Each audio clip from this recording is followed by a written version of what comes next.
Good afternoon. I don't think there was enough caffeine in that coffee, right? So my name is Shailey Prasad. I'm a professor of family medicine, but I also run the Center for Global Health and Social Responsibility at the University of Minnesota. I'm not here to talk about the University of Minnesota. We can talk later. I'm here to talk about the Advocacy for Global Health Partnerships. But I want to first start by asking you folks to indulge a little bit here. I want you to read these two sentences, and I want you to stand up.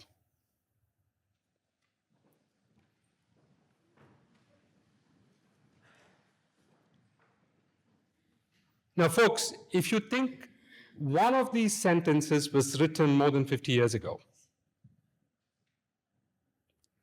if you think it is the first one, you can sit down.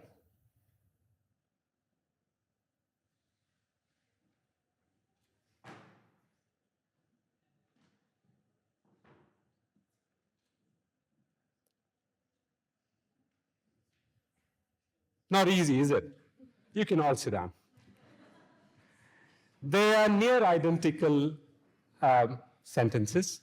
I took the liberty of taking a couple of words out of it so that it wouldn't give you a clue.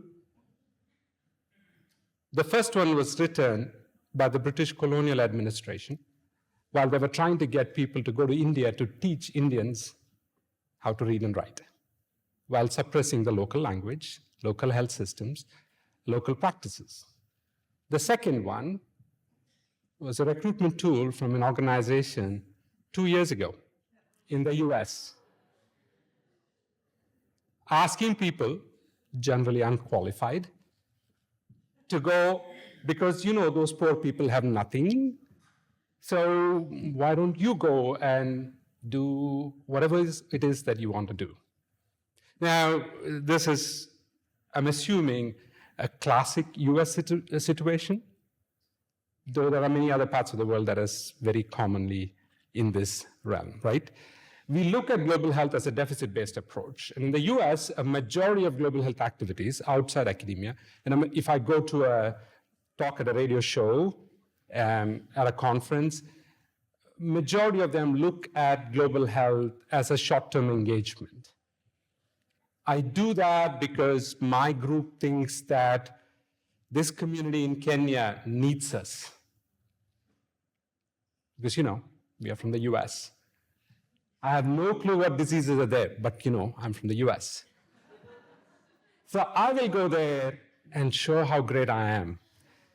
And this short-term engagements in global health, short-term medical missions, was estimated before COVID to be about a $1.8 billion US billion-dollar industry. I think that is underestimating the value. I think it's much more than that. We had a temporary respite during COVID because people couldn't travel, and we should get back to that sometime. The question that comes up quite often in this is, whose agenda is it? And is global health essentially a deficit-based agenda to pat ourselves in the back and ask ourselves a question, look, where's Christian? How horrible are we? I'm going to take us to, like any story needs to have a good origin story. This is like the Marvel universe, right? Where did the Hulk come from kind of story? So our origin story happened at a conference called the CUGH conference, the Consortium of Universities for Global Health Conference. It is a conference that is primarily in the US, primarily US universities talking about global health, primarily a way of people saying, look how great we are. But the side event there in 2017 was a very unique one. It was the first time I spent time with others who were thinking like me, right? We had people from faith-based organizations, from government, from academia, from NGOs, all sitting together and say, this pattern of global health engagement should not continue. We need to change. It led to a core group of us, 4 of us, meeting regularly, twice a month. I was sometimes having more conversations with them than my wife. And then we built up this platform of asking ourselves a question, what is next for us? And then COVID-19 hit. We got a grant from the Brochet Foundation in Geneva. By the way, please apply for a Brochet grant. You're expected to have a conference at the Brochet estate, beautiful place. We ended up writing what's called the Brochet Declaration, and these are the 6 principles of the Brochet Declaration. Now, keep in mind, these were primarily to address short-term engagements in global health. More than 50 organizations from around the world have signed up to this, and we found this to be an effective tool to talk about the importance of the values-based approach towards engagements in global health. Granted, it's primarily in short-term engagements. But when we met at the Brochet Foundation, David Wickliam was there, Bruce Compton was there, Katyana back there, she was there. It was a wonderful time for us to reflect, is this relevant only to short-term engagements, or should we be looking beyond that? And that was an important pivotal point for us. We ended up creating a network called AGHP, anchored at the Uganda National Academy of Sciences as our secretariat. So one of the important things we are going to do today is to talk about the structure, and hopefully our discussion will go there. Our structure is a coalition of the willing.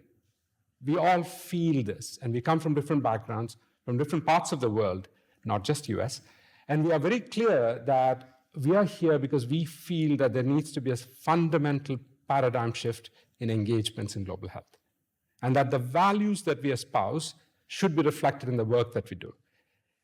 The organization is anchored at the Uganda National Academy of Sciences. Christian Achema has been one of the main drivers behind this. And then the other part is to have a steering committee, currently made up of people from various parts of the world, directing traffic. I still feel we are toddlers.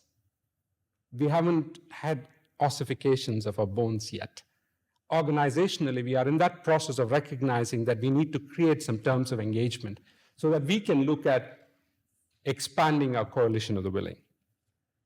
We had an activity at the Gavi headquarters in 2023. We commissioned a consensus study. Please stay for the release of the consensus study after this. That's my pitch. You'll hear more about it then. And we are still growing. Thank you.